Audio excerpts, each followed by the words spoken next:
Bonjour, bienvenue dans Bref de Poésie. Aujourd'hui, nous découvrirons le travail de Carmen Pénarone. Et j'ai eu le plaisir de recevoir très récemment ce recueil dans l'arc d'un regard de Cariatide. Très bel ouvrage, avec des très belles photos aussi à l'intérieur. Et ce sera l'objet d'une autre émission, puisque j'avais déjà préparé cette émission sur d'autres textes, sur les textes de Carmen. Elle marche, non. Elle titube et s'écroule. Ses larmes, le tapis d'humus les a bues, et le souffle de la terre est monté. À l'envers, le chagrin laboure, et la fleur repense ses racines, tandis que la faune façonne, souterraine, l'amitié d'argile.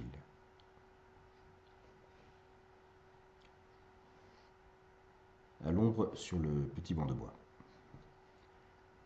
S'asseoir seul et laisser l'ombre couvrir mes épaules.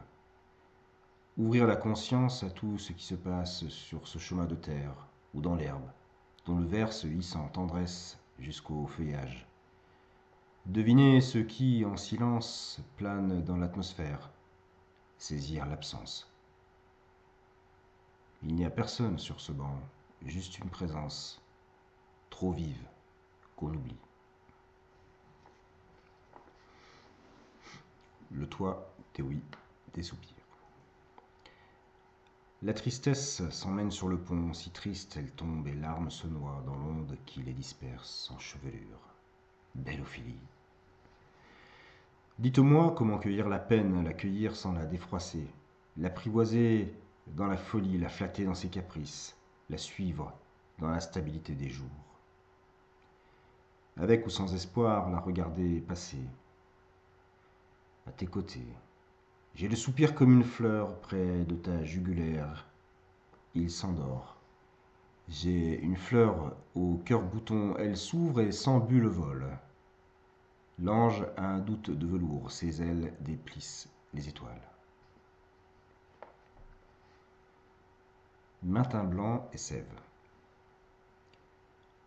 Le blanc feu des matins d'hiver se déchire vite, le jour finissant, en loques grises. Comme on s'enivre de vin nouveau, juste ce qu'il faut pour être joyeux, juste ce qu'il faut pour que glisse la robe de tristesse. À nu, le corps dépouillé offre son été. Le malheur aime qu'on l'embrasse, aime qu'on l'accepte, et la plaie ouverte aux promesses à venir, parce qu'elle est vive, creuse un pont en deçà du néant. Printemps. Sous la pluie, les bourgeons éclos du tilleul sculptent leurs feuilles de coquillage. La terre reçoit dans ses ornières l'eau versée par l'aquamanille végétale. Ah, volent à l'ourlet des fontaines ces larmes bénies par nature avant qu'elles ne jonchent le sol. Jubilation et balai d'étamine.